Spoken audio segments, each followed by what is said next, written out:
Alléluia. Veuillez vous asseoir. Veuillez vous asseoir. Quand je suis à sa présence, je suis débordé de joie. Vous savez pourquoi? Parce qu'une année, j'ai failli être paralysé. Je ne peux pas me tenir debout pendant 30 minutes. Ce n'est pas possible. Pendant 30 minutes. J'avais des douleurs dans le dos, depuis la colonne vertébrale jusqu'à dans mes tibias, dans mes chevilles. Et un jour, j'ai dit à Dieu, mais tu dis, je vais te servir. Mais si tu ne peux pas me tenir debout, comment pourrais-je te servir? S'il te plaît, guéris-moi. Si tu me guéris, je serai debout en ta présence pour te célébrer. Je serai debout là où on parlera de toi pour te témoigner ma reconnaissance. C'est pourquoi quand je suis à sa présence, j'oublie tout ce qui existe pour qu'il sache que je n'ai que lui. Vous comprenez? Quand vous venez à sa présence, soyez comme des fous. Oubliez votre niveau, oubliez vos masters. Master, c'est papier, puis on met caché dessus. Lui, ce n'est pas papier, c'est l'original. C'est lui qui donne les succès, puis on met caché. Acclame ton Dieu ce matin. Alléluia. Ce matin, nous sommes dans la joie parce que nous sommes à sa présence. C'est une opportunité, comme je le dis tous les jours. Beaucoup de personnes voudraient être en sa présence. Peu ont cette opportunité. Alléluia. Donc réjouissons-nous quand nous sommes à sa présence. Ne nous réjouissons pas par rapport à ce qu'il fait pour nous, mais réjouissons-nous par rapport à ce qu'il est pour nous. Amen. Il est Dieu pour nous. Voilà. Il est Père pour nous. Ce n'est pas parce que ton père n'a pas payé ton école qu'il n'est pas ton père. Amen. Il est ton père parce que c'est lui qui t'a mis au monde. Amen. Et c'est Dieu qui nous a amenés à l'existence. Si on ne mange pas, il est Dieu. On mange, il est Dieu. Amen. Donc, sachons qu'il est Dieu quand tout ne va pas bien ou quand tout va bien, il est Dieu. Amen. Et notre joie soit parfaite. Alléluia. Ce matin, Dieu nous a fait l'honneur et la grâce de nous apporter son éminent serviteur. Alléluia. Oh, ton amen n'est pas fort. Ça dit, yes, que Dieu te bénisse, fils. Amen. Que Dieu te bénisse. Tu es dans la révélation. Il est le pasteur principal de Centre missionnaire Rehoboth de Pointe-Noire. Oh, est-ce que vous me suivez un peu? Est-ce que vous voyez l'esprit ce matin? Oh, ce sera fort. Ouais, ce sera fort. Dis à ton voisin, pardon, si je somnole, réveille-moi, pardon. Parce que ce sera fort. Dis-lui, pardon, si je somnole, parce qu'on ne sait pas d'où chacun vient ce matin. Oh, il peut avoir la fatigue. Peut-être tu viens du service et tu n'as pas voulu manquer le culte. Donc là, tu es fatigué. Il peut arriver un moment où tu puisses somnoler. Donc dis à ton voisin, pardon, si je somnole, touche-moi, pour ne pas que je rate la bénédiction. Parce que ce sera fort ce matin. Sous vos acclamations, nous allons recevoir le serviteur de Dieu, le pasteur Oba. Acclame Jésus! Acclame Jésus! Acclame Jésus!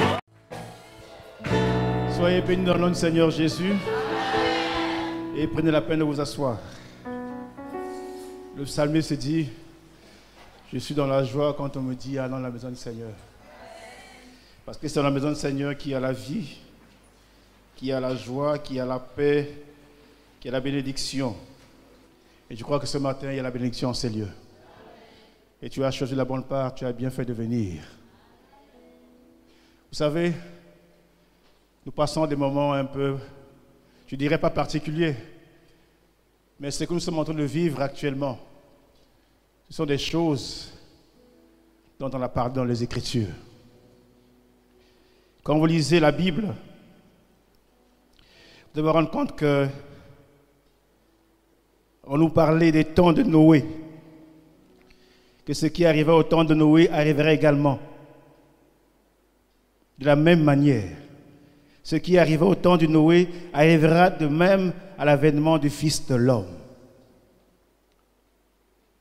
Au temps de Noé, les gens mangeaient, les gens buvaient, les gens festoyaient, les gens faisaient tout. Pendant qu'ils étaient dans les réjouissances, dans la vie quotidienne, dans le quotidien, il y a eu un déluge. Et quand il y a eu ce déluge, beaucoup sont retrouvés sous l'eau. Une minorité s'est retrouvée dans l'arche, qui a été épargnée du déluge. Pourquoi beaucoup sont retrouvés sous l'eau? parce qu'ils étaient de la distraction. Ils étaient distraits. Ils n'écoutaient pas la voix de Dieu. Ce matin, ce dont nous allons parler, l'objet de notre entretien ce matin va tourner autour des événements qui se passent actuellement. Nous allons parler ce matin des 10 vierges. Beaucoup connaissent cette histoire, cette parabole des 10 vierges. Et je crois que ce matin, Dieu va parler à nos cœurs. Il va édifier une personne, va convaincre une personne, va éclairer une personne. Si tu es attentif ce matin, tu recevras la bénédiction qui vient de Dieu. Nous allons prier. Père, nous voulons nous abandonner en ta sainte et divine main. Tu as une parole pour chacune de nos vies ce matin. Viens parler à nos cœurs. Viens parler à nos vies. Saint-Esprit, tu connais la profondeur de nos cœurs. Tu sondes les reins, tu sondes le cœur ce matin. Viens te révéler à chacun de nous. Nous nous abandonnons à toi. Nous nous confions à toi maintenant. Saint-Esprit, prends le contrôle de toutes choses. Corrige, édifie, instruis, éclaire. Manifeste-toi ce matin en ces lieux.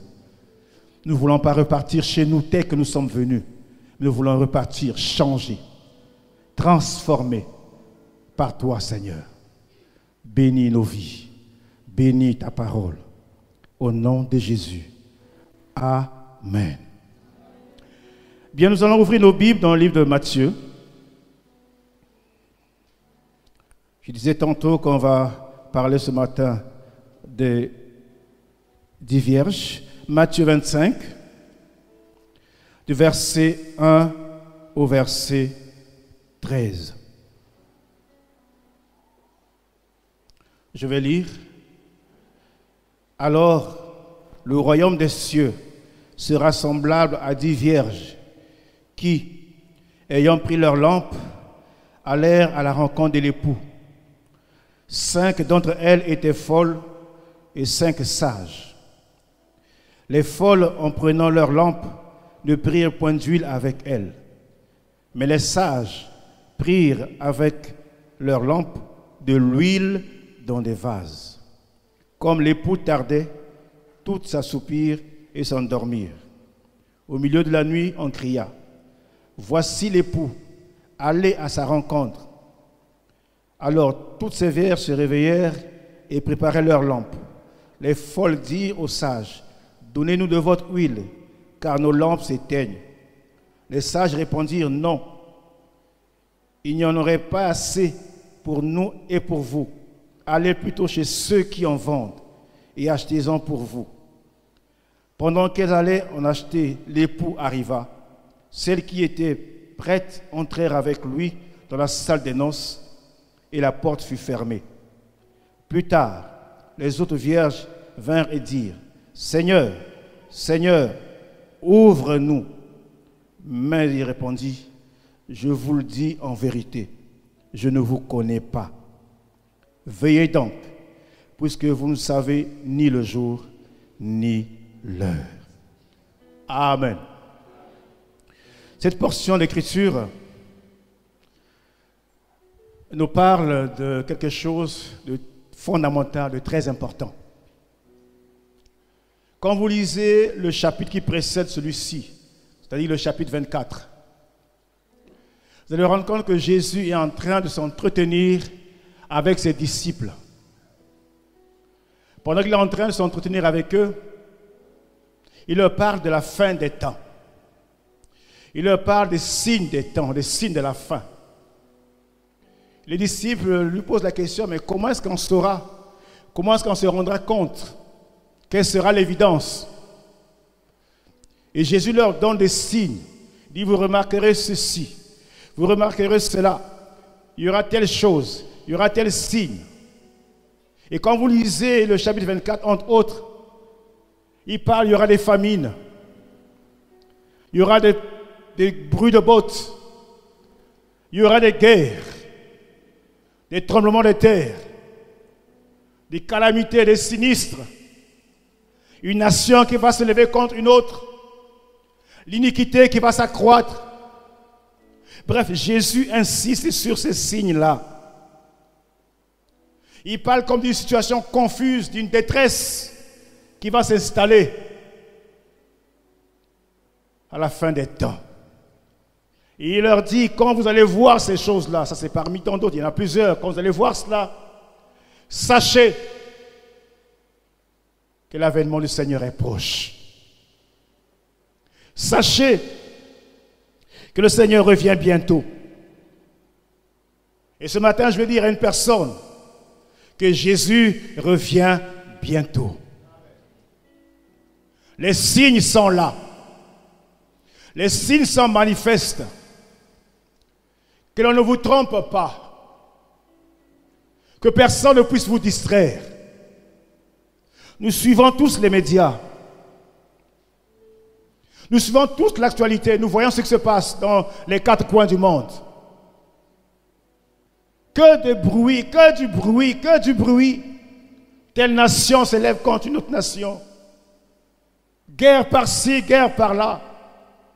Épidémie à gauche, épidémie à droite. Famine au sud, famine à l'est. Toutes ces choses-là sont des signes qui annoncent le retour du Seigneur. Et Jésus dit, c'est pendant qu'il y aura ces signes, pendant qu'il y aura comme ce chaos, ces situations désastreuses, c'est pendant ce moment-là que lui, il reviendra. C'est pendant ce moment-là que lui, il apparaîtra. Plus loin, quand vous lisez, on vous dit, personne ne connaît le jour. Personne ne connaît l'heure. Personne ne connaît le moment. Ni les anges, ni Jésus lui-même. Seul le Père, il sait quand est-ce cela arrivera. On nous dit qu'il arrivera comme un voleur. Le voleur, quand il arrive, il n'avertit pas. Il ne fait pas passer de communiqué à la radio ni à la télévision. Il ne met pas les affiches. Il ne crie pas partout que je passerai chez vous aujourd'hui, que je vais vous visiter aujourd'hui. Il surprend. Et Jésus, quand il viendra, il surprendra également. Ce sera une surprise. Voilà pourquoi l'Église que nous sommes, nous devons nous préparer, nous devons être prêts. Le texte de Matthieu 25 qu'on a lu, au verset 1, on nous dit, « Alors le royaume des cieux sera semblable à 10 vierges, qui, ayant pris leurs lampes, allèrent à la rencontre de l'époux. 5 d'entre elles étaient folles et 5 sages. Les folles, en prenant leurs lampes, ne prirent point d'huile avec elles.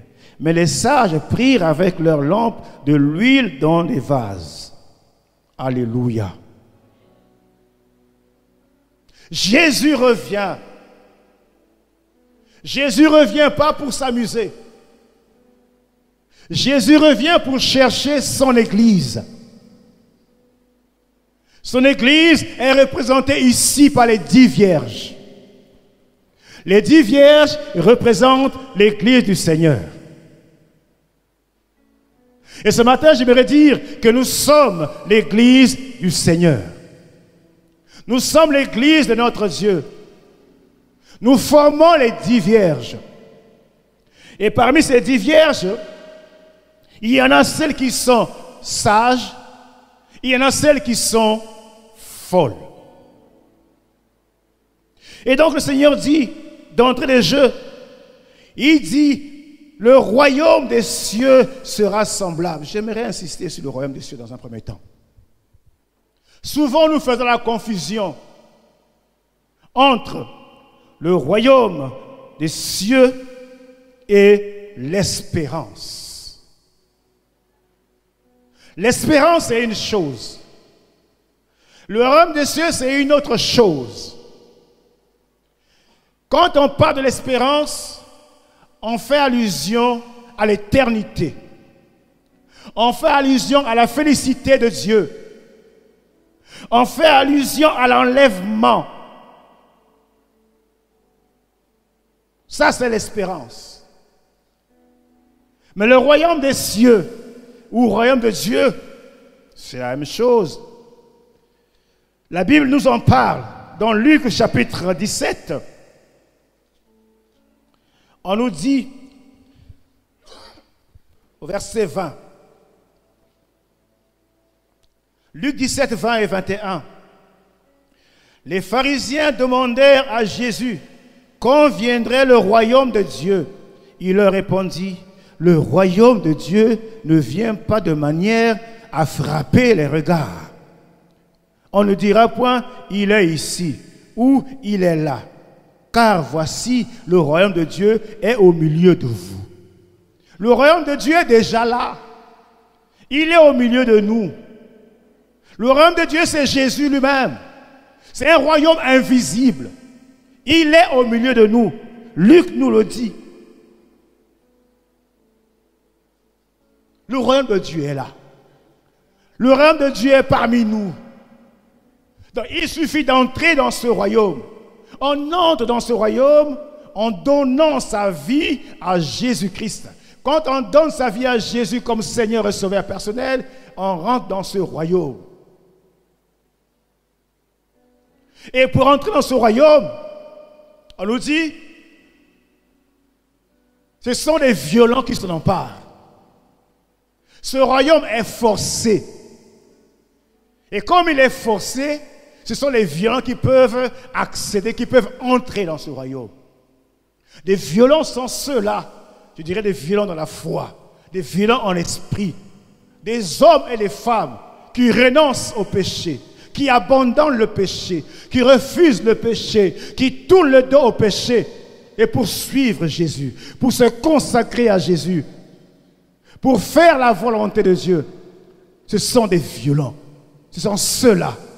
Ils ne sont pas du royaume de Dieu. Donc le royaume de Dieu est déjà au milieu de nous. Donc nous pouvons entrer dans ce royaume. Et quand nous entrons dans ce royaume, nous faisons partie des vierges. Les vierges dont parle Matthieu ici. Alors on nous dit qu'il y a des vierges qui sont sages, les 5 sages, il y en a qui sont folles. Donc l'Église est représentée ici, à la fin des temps, par des vierges qui sont soit sages, soit folles. Dans l'Église, il y a des vierges sages, il y a des vierges folles. Dès que nous sommes là, il y en a qui sont sages, il y en a qui sont folles. Les sages, comme on a dit tout à l'heure, ce sont, je dirais, ceux-là qui sont spirituels. Des chrétiens spirituels. Qui aiment les choses de l'esprit. Qui s'affectionnent aux choses de l'esprit, aux choses d'en haut. Ils s'intéressent aux choses de Dieu. C'est la vie de Dieu qui brûle en eux, qui agit au-dedans d'eux. Ce sont des vierges qui sont sages. Les folles, je dirais, ce sont ceux-là qui sont charnels. Que ce soit les sages, que ce soit les folles, tous sont de l'Église. Mais la différence est que certains sont spirituels, d'autres sont charnels, ils s'affectionnent aux choses de l'esprit et de la chair plutôt. Donc chacun de nous peut se retrouver ce matin. Est-ce qu'il est sage? Est-ce qu'il est une vierge folle? Es-tu vierge sage ou vierge folle? Quand bien même on a reçu Jésus, Combien on fait partie de l'Église? Combien on prie Dieu tous les jours?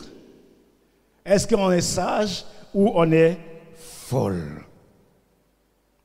Alors, quand je lisais ce texte, je me suis rendu compte qu'il y a une chose qui différencie les deux types de vierges ou de chrétiens. On nous dit ici que les vierges sages avaient une réserve d'huile.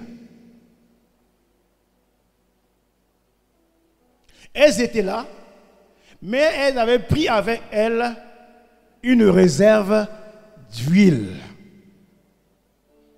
Donc pour moi, ce sont des personnes qui ont une certaine maturité, qui sont sages, qui sont mûrs, qui sont prudents. Ce ne sont pas des petits enfants, mais des chrétiens matures. Des chrétiens, je dirais, assis, affermis, réellement convertis, prudents, sages, parce qu'ils ont une réserve d'huile avec eux. Les folles, par contre, sont là aussi, mais n'ont pas de réserve d'huile. Elles avaient des lampes comme les sages, mais les sages avaient une réserve d'huile et les folles n'avaient pas de réserve d'huile. Voilà la différence entre les deux. Et ce matin, il y a certainement des chrétiens qui ont une réserve d'huile. Il y en a d'autres qui n'ont pas. On va se rendre compte tout à l'heure. Est-ce que nous avons cette réserve d'huile ou pas? Donc pendant qu'elles étaient là, avec leurs lampes, les unes avec la réserve d'huile et les autres sans réserve, on dit au verset 5, comme l'époux tardait, toutes s'assoupirent et s'endormirent. Comme l'époux tardait, toutes s'assoupirent et s'endormirent. Au milieu de la nuit, on cria, voici l'époux, allez à sa rencontre. Alléluia. L'époux tardait à venir. Et s'en laissait emporter par le sommeil. Certainement, ils étaient fatigués. Peut-être découragés. Ne croyaient peut-être plus. Le sommeil les a emportés. Ça se passe au milieu de la nuit. Vous savez que dans l'horloge juive, la nuit est divisée en veilles. Il y a la première veille, il y a la deuxième, il y a la troisième et la quatrième veille. Et ici, quand on parle du milieu de la nuit, il s'agit de la deuxième veille. Pendant ce moment-là, il se sent assoupi, il dormait, il somnolait. Et j'aimerais dire aujourd'hui, de nos jours, par les temps qui courent, au milieu de la nuit, cela arrive. On peut se sentir fatigué.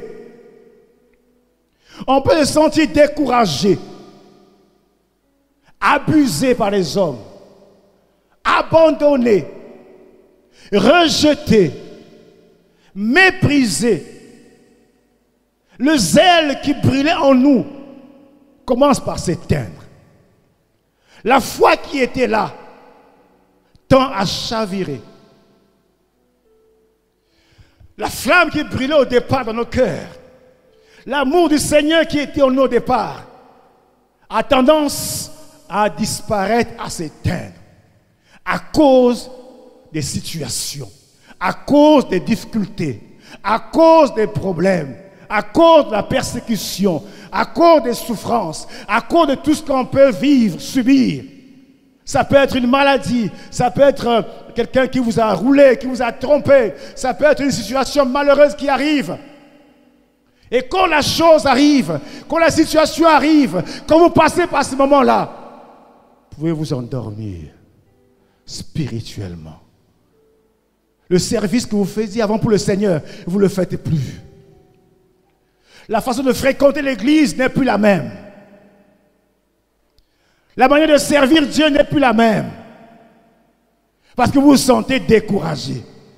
Vous avez comme l'impression que Dieu ne vous écoute pas. Comme si le ciel est d'airain.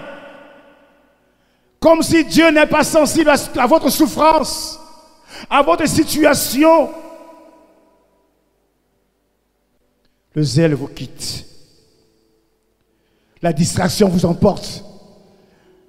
Avec tout ce qui se passe, tout ce que le monde nous offre, tout ce qui nous attire, on est emporté par la distraction.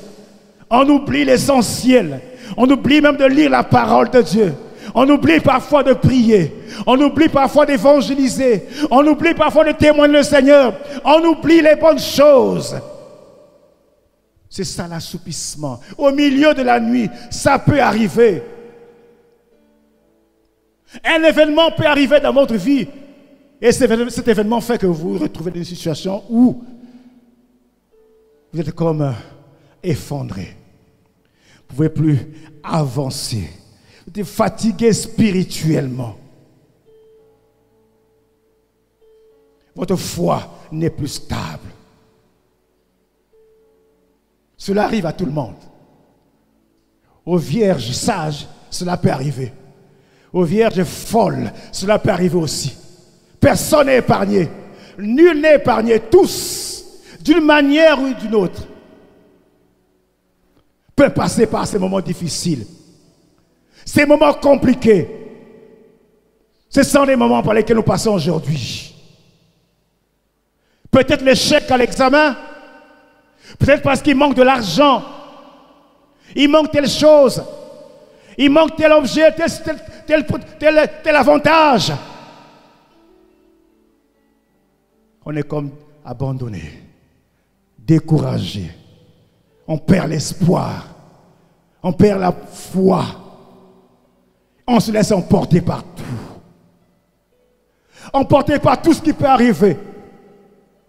Mais ici, on nous dit, les vierges sages avaient une réserve d'huile. Elles avaient avec elles de l'huile. Donc je veux dire à une personne ce matin, même si les temps sont difficiles, même si les temps sont compliqués, même si tu te sens abandonné, rejeté, repoussé, même si la santé fait défaut, même si sur le plan scolaire ça ne va pas, même si dans la famille ça ne va pas, même si ta vie spirituelle a pris un coup, parce qu'il y a eu telle épreuve, il y a eu telle persécution, il y a eu telle difficulté. Les sages ont un avantage. Les sages ont une grâce. Et ils ont une réserve d'huile. Quand tu vas t'assoupir, quand tu te réveilleras, tu verras à tes côtés cette réserve d'huile. L'huile qui symbolise le Saint-Esprit. Cette huile-là te permettra de te relever, de retrouver la force et d'avancer, de continuer, de persévérer avec le Seigneur. C'est ça l'avantage avec les vierges qui sont sages. Elles ont une réserve d'huile avec elles. Le Saint-Esprit. Le Saint-Esprit symbolisé par l'huile. L'huile qui coule. L'huile d'onction. Le psalmiste dit dans le psaume 119, on va lire.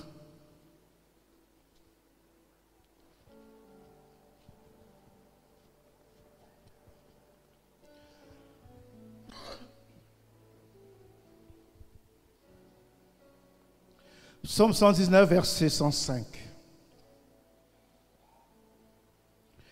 Ta parole est une lampe à mes pieds et une lumière sur mon sentier.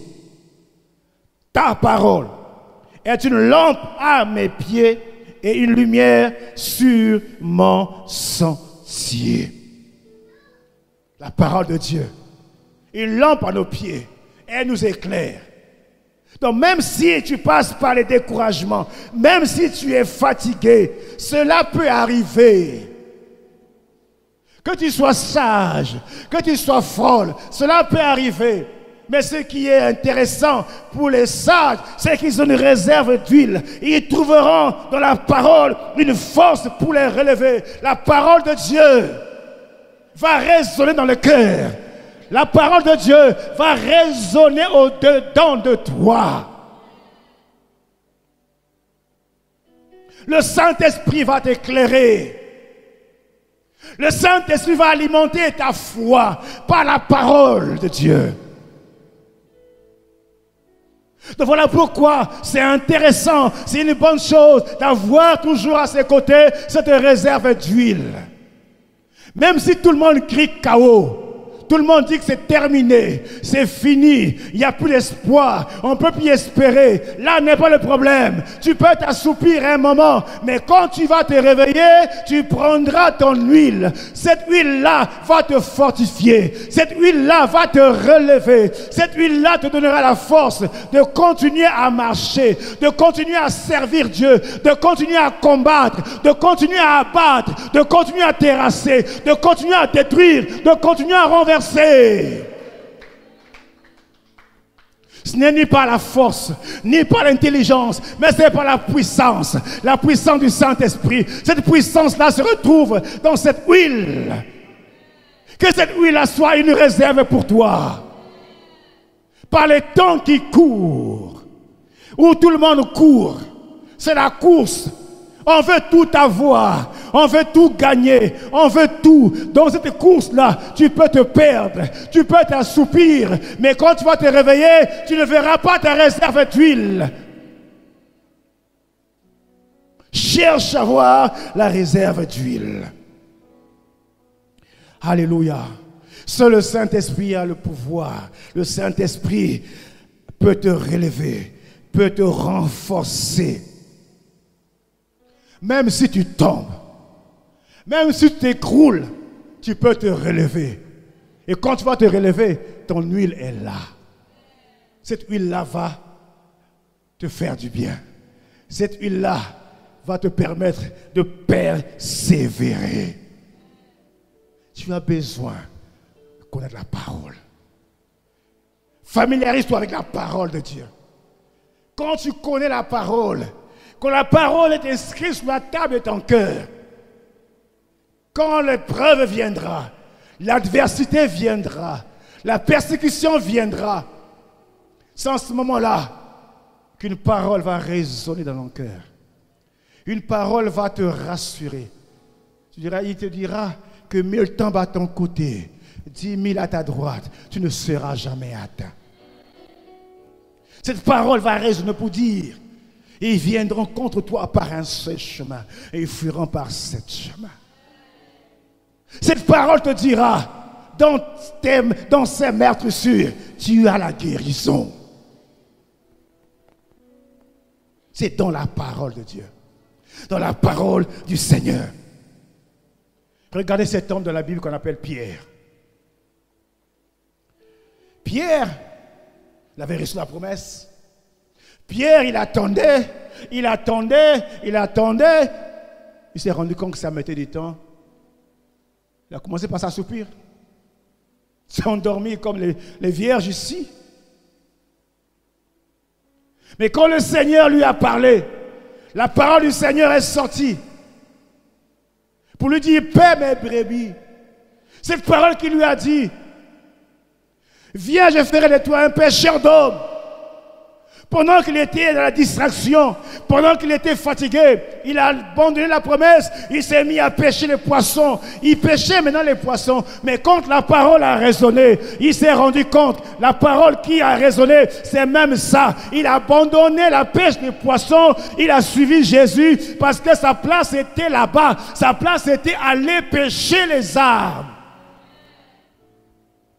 Cette parole a fortifié, cette parole a restauré, cette parole a relevé, cette parole a encouragé, parce qu'il y avait une réserve d'huile. Alléluia. Donc quand les difficultés arriveront, le Saint-Esprit, qui est le paraclet, va te redonner l'énergie, va te redonner l'énergie, va te redonner la force. C'est ça qui caractérise les vierges sages. Es-tu sage ou pas? Tu es chrétien certainement. Tu fréquentes l'église. Tu pries Dieu. Il y a des moments également où tu te sens comme découragé, comme fatigué. Comme emporté et puis tu te mets à somnoler. Mais si tu es sage, tu as ta réserve d'huile. Quand tu vas te réveiller, tu pourras continuer à marcher. Et les folles ici, et elles font aussi partie de l'église. Parce que dans l'église, il y a les vierges sages et les folles. Les folles aussi sont dans l'église.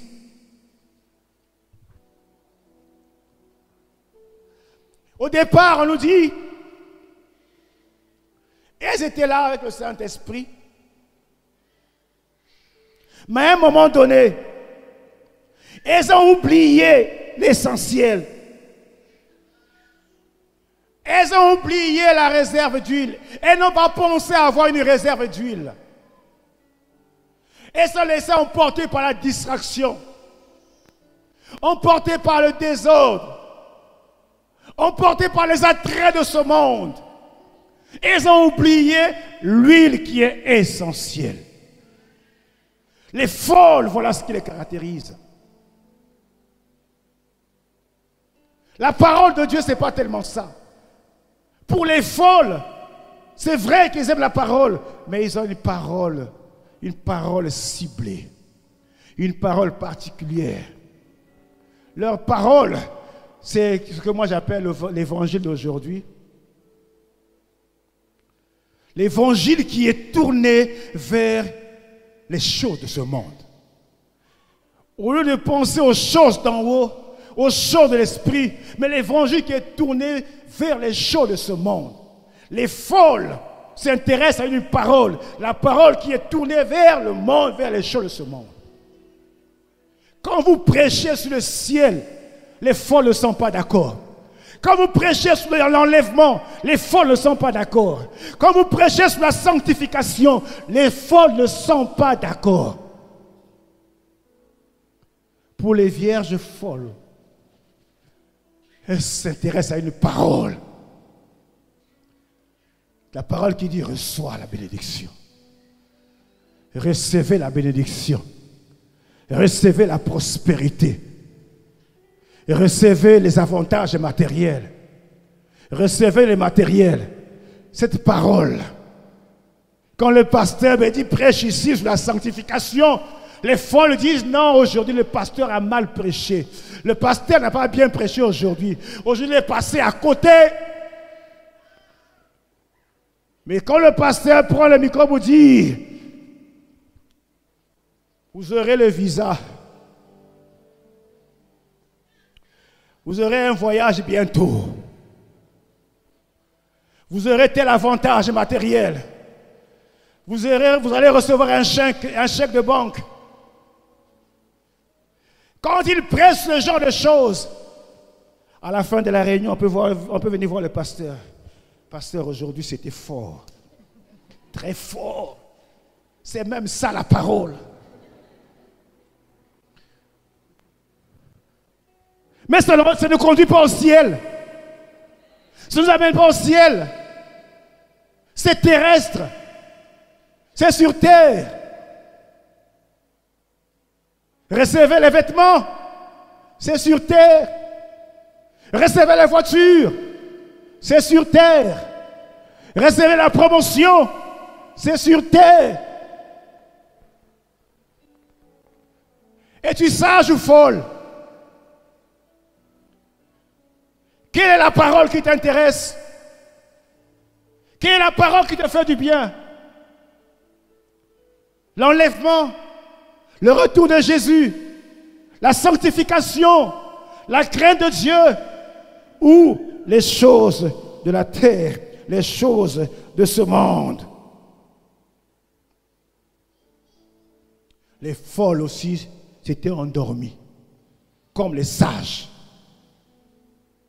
Les sages étaient endormis, les folles aussi étaient endormis. Mais quand on a crié, voici l'époux. L'époux est là. Les sages sont réveillés, ils ont pris leur lampe avec la réserve d'huile. Cette huile-là qui éclaire. Donc ils pouvaient éclairer. Avec cette huile, ils pouvaient voir l'époux. Avec la parole de Dieu, on peut voir l'époux. Avec la parole de Dieu, on voit Jésus. Pour les sages, quand la parole sort, quand le pasteur prêche ici, il ne voit pas le pasteur, mais il voit l'époux au travers de cette parole. Il voit Jésus dans cette parole. Mais les folles, quand on prêche, ils ne voient pas Jésus, ils ne voient pas l'époux, ils voient le matériel, ils voient les biens de ce monde, ils voient tout ce qui est terrestre. Ce qui arriva au temps de Noé arrivera également en ces temps-ci. Si on n'y prend pas garde. Les gens étaient distraits. Les gens couraient dans tous les sens. Comme nous courons aujourd'hui. Dans tous les sens. Nous allons partout. Donc ils courent partout à la recherche des prophéties. Et la prophétie qu'on recherche, c'est celle-là qui va réjouir seulement mon corps. Les choses de ce monde. Les biens matériels. Ce n'est pas mauvais. On a besoin pour vivre sur terre. Mais sachez une chose, que nous sommes de passage. Nous sommes des pèlerins. Nous sommes ici pour un moment. Notre royaume n'est pas ici. Notre royaume est dans les cieux. Un jour, nous quitterons cette terre. Chacun à son jour, chacun à ce moment, d'une manière ou d'une autre, nous partirons. Ça sert à quoi à un homme de gagner ce monde s'il perd son âme? Ça sert à quoi, mon frère, ma soeur, de chercher à tout avoir, à tout gagner, à chercher à avoir toutes les griffes de ce monde, si tu perds ton âme? Où sommes-nous? Sages ou folles? Quelle est la parole qui t'intéresse? La parole qui conduit au ciel, au salut, ou la parole qui donne un épanouissement terrestre? Que je sois épanoui sur la terre, que les gens me voient, que les gens me contemplent, que les gens m'admirent, que les gens m'apprécient. Tout à l'heure, le pasteur parlait ici, dans le Seigneur, tu peux avoir tes masters, tu peux avoir tes doctorats, tout ce que tu peux, c'est une bonne chose, mais le Seigneur voit plus que ça.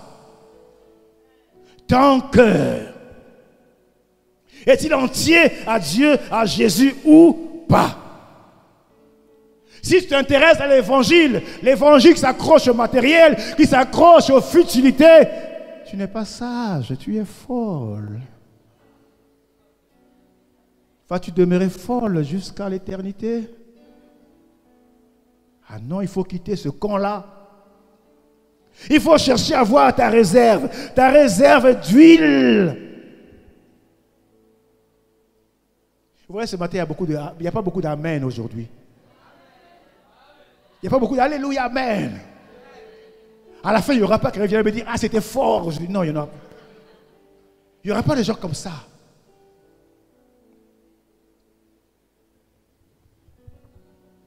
Parce que les gens ne sont pas à l'aise quand on parle du ciel, quand on parle du retour de Jésus.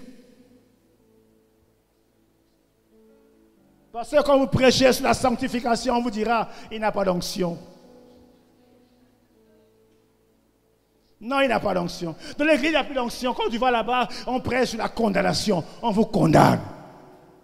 Ce n'est pas la condamnation. C'est la parole de Dieu. La sanctification. Mais c'est le prix à payer pour gagner le ciel, tout simplement. Si on prêche ces choses, c'est pour nous préparer à aller à la rencontre du Seigneur. Parce que nous ne finirons pas ici. Nous irons à la rencontre du Seigneur. Même si je meurs aujourd'hui, que je meurs dans le Seigneur. Parce que quand il viendra, je pourrai ressusciter et j'irai à sa rencontre. Alléluia. On aime la satisfaction de la chair. Ce qui fait plaisir à la chair. Ce qui réjouit la chair. Enfin, c'est le péché. Choisis la bonne part. Choisis la bonne parole. Même si elle fait mal, mais c'est pour ton bien. C'est pour te changer. C'est pour te transformer. C'est pour te tailler, t'émonder, te façonner, te donner la forme qui plaît à Dieu. Que tu sois agréable à Dieu. Je prends souvent l'exemple de l'or. Beaucoup, surtout les femmes, ont des bijoux en or ici. Quand vous portez des bijoux en or, quand on a extrait cet or du sol, ça ne brillait pas comme ça. Il y avait beaucoup d'impuretés. Il a fallu qu'on mette cet or-là dans, qu'on appelle comme un four, avec un feu vraiment ardent pour brûler et enlever les impuretés.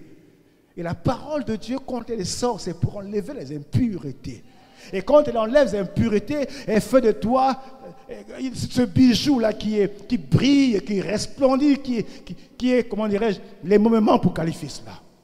Donc accepte la parole, c'est pour ton bien, c'est pour ton salut. Donc ce n'est pas un message de la condamnation. Non. Ne fais pas comme certaines personnes. Dis non, nous sommes au temps de la grâce. C'est le temps de la grâce, il ne faut plus condamner les gens. Jésus a tout payé. Jésus a tout accompli. Jésus a pris notre place à la croix. Il a pris nos péchés. C'est la grâce. On peut tout faire. Non. Il nous faut marcher de la sanctification. Il nous faut abandonner le mal. Abandonner le péché. C'est ça qui fera que nous puissions avoir à chaque instant notre réserve d'huile. Et même si les difficultés arrivent, la fatigue nous envahit, on pourra se relever et à côté on aura notre réserve d'huile qui nous fortifiera pour continuer à marcher et à suivre le Seigneur Jésus-Christ. Alléluia. Donc ce n'est pas un problème de pasteur. Le problème c'est toi. C'est à toi d'écouter la parole, d'accepter la parole. Si tu acceptes la parole, tu feras le bien, tu verras le bien que cette parole va apporter au-dedans de toi. Ne dis pas que non, il est contre moi. Il parle de moi, il prêche sur moi, il prêche sur ma vie. Non, ce n'est pas lui qui prêche sur ta vie. C'est le Seigneur qui connaît ta vie. Comme il connaît ta vie, il prend ces mots-là, il met dans la bouche des pasteurs pour le dire, pour que toi tu comprennes, que tu réalises qu'il faut arrêter avec cette vie, arrêter avec cette pratique, arrêter avec ce comportement qui est mauvais. Ce n'est pas un message de condamnation. Mais sache qu'un jour, nous irons à la rencontre du Seigneur dans les airs. Donc quand on prêche la parole, regarde Jésus au travers de la parole. Les sages, ils voient Jésus au travers de la parole. Ils voient l'époux. Mais les folles ne voient pas l'époux. Ils voient la condamnation. Que le pasteur est méchant. Que le pasteur n'est pas bien. Que le pasteur ne prêche pas. Il n'a pas d'onction. Ce n'est pas l'onction. Le problème, c'est toi. Alléluia. Donc les folles ne pouvaient pas regarder l'époux. Parce qu'elles avaient oublié leur huile. Sans le Saint-Esprit, tu ne peux pas contempler le Seigneur. Sans le Saint-Esprit, tu ne peux pas aller vers lui. Voilà pourquoi il faut toujours rechercher à avoir cette réserve-là. Ne regarde pas à tout ce qui est futile. Ne regarde pas aux futilités de ce monde. Ne regarde pas aux attraits de ce monde. Paul a dit, je regarde toutes ces choses-là comme de la boue. À cause de l'excellence, de la connaissance de Christ. Donc il a connu Christ. Il a vu que la connaissance de Christ est plus excellente que les choses de ce monde. Que les attraits de ce monde, que les plaisirs de ce monde. On a crié, l'époux est là. Voici l'époux, allez à sa rencontre. Les sages sont allés, parce qu'ils avaient leur lampe, et ils ont pu voir, contempler l'époux. Et les folles,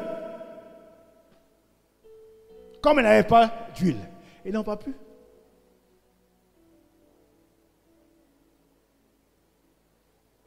Avec l'huile, on peut contempler le Seigneur. Dans la parole, on voit le Seigneur. Dans la parole, on voit le Seigneur. Je vais te dire, quand la parole sort, ne regarde pas l'autre. Ne dis pas que c'est pour l'autre là-bas. Mais quand cette parole sort pour que toi, tu puisses te mirer. Que tu te mires. Tu te rends compte que ce qu'elle est en train de dire, ça me concerne. C'est ma vie. C'est moi. Quand nous sommes devant un miroir, on se mire, on se rend compte qu'il y a des taches. Et les femmes savent bien comment ça se passe. Quand elles voient les taches, elles enlèvent là, elles enlèvent là, elles enlèvent. Pourquoi? Parce que ce n'est pas agréable du tout. Mais parce qu'elles sont en face d'un miroir. Et la parole, c'est aussi un miroir. On se mire au travers de la parole. Donc quand la parole est prêchée, avec la réserve d'huile, on se mire. Et quand on se mire, on revient sur le droit chemin. Donc ne crois pas que toi tu es déjà suffisant, que tu es déjà grand, que tu connais tout. Non. Cherche à t'humilier.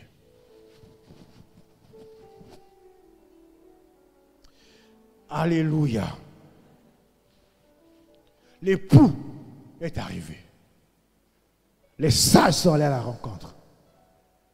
Et quand ils sont allés, elles sont entrées. Et après, la porte s'est fermée. Les folles qui cherchaient encore l'huile, elles ont pris le temps. Déjà, le temps, de là où elles étaient, avant d'arriver là, elles sont parties, on a déjà fermé la porte. Et quand elles reviennent, la porte est fermée. Elles frappent. Seigneur, Seigneur, ouvre-nous. Ouvre-nous. Seigneur, c'est moi. Marie-Claire. Seigneur, c'est moi. Janine. Seigneur, c'est moi, Eric. C'est moi, Patrice. C'est moi qui allais à l'église le dimanche. C'est moi qui intercédais avant le culte. C'est moi qui jouais au piano. Je jouais à la batterie. Je faisais danser les gens le dimanche à la louange. C'est moi, Seigneur, ouvre, ouvre. Seigneur, c'est moi qui faisais le suivi des âmes. C'est moi qui distribuais les prospectus, Seigneur. J'étais là. J'ai apporté ma dîme. J'ai donné mon offrande. J'ai aidé les pauvres. C'est moi, Seigneur, ouvre, ouvre. Et il frappait, il frappait. Le Seigneur dit, je ne vous connais pas. Il ne faut pas que le Seigneur dise ça pour toi. Je ne te connais pas. Ça sert à quoi de venir ici tous les jours, tous les dimanches, en semaine, nuit de prière, jeûne de prière. Et au dernier jour, il dit, je ne te connais pas. Toutes ces souffrances, oui, tu jeûnais, tu allais à l'église, mais tu étais folle. Tu n'étais pas sage. Tu étais folle. Ton cœur n'était pas entier à moi. Tu ne m'avais pas offert réellement ton corps en sacrifice, comme sacrifice vivant, sain et agréable. Il y avait des domaines de la vie que tu gardais encore. Tu m'avais donné une partie de la vie. Il y a 10 compartiments dans ton corps. Tu m'avais donné seulement 8. Tu avais gardé 2. Tu n'avais pas encore abandonné le vol. Tu n'avais pas encore abandonné l'adultère. Tu n'es pas encore abandonné telle chose, je ne te connais pas. Mais tu venais, tu repartais dans le faux, tu repartais dans la drogue, tu repartais dans la cigarette, tu repartais dans la tromperie, tu repartais dans ces choses-là, dans la tricherie. Je ne te connais pas. Quelle tristesse. Ce ne sera pas agréable ce jour-là. Ce qui arriva au temps de Noé arrivera. Seras-tu prêt quand il viendra le Seigneur? De quel côté es-tu? Des vierges sages ou folles? Si le Seigneur revient aujourd'hui, seras-tu enlevé ou pas? On nous a raconté l'histoire d'un homme. Il travaillait dans une usine de fabrique. Il fabriquait les chaussettes. Qui travaille à l'hôtel, mange à l'hôtel. Et il avait l'habitude parfois de se servir. Il prend une paire de chaussettes sans demander, il l'amène à la maison. C'est une paire de chaussettes, c'est rien du tout, c'est léger, ça coûte 500 francs. Il ne demandait pas, il prenait. Un jour, pendant qu'il priait, Dieu lui montre l'image de l'enlèvement. Les gens étaient enlevés. Lui aussi, il est parti. Arrivé en hauteur, suspendu quelque part. Il y avait une chaussette accrochée sur le talon qui le tirait vers le bas. Quand il s'est retrouvé, il est revenu en lui-même. Les pensées sont allées vers les paires de chaussettes qu'il prenait là où il travaillait. Donc c'est pour dire, faisons attention. Une petite chose peut faire que nous puissions rater le ciel. On dit que non, c'est petit, c'est négligeable, c'est un petit péché, c'est rien du tout. C'est rien du tout, mais c'est fatal devant Dieu. Veillez donc, puisque vous ne savez ni le jour, ni l'heure. On ne sait pas le jour, on ne connaît pas le jour, on ne connaît pas l'heure. Il viendra quand le Seigneur Jésus? On ne sait pas. Il viendra à quelle heure? On ne sait pas. Au début, je vous ai dit qu'il viendra comme un voleur. Il n'avertira pas.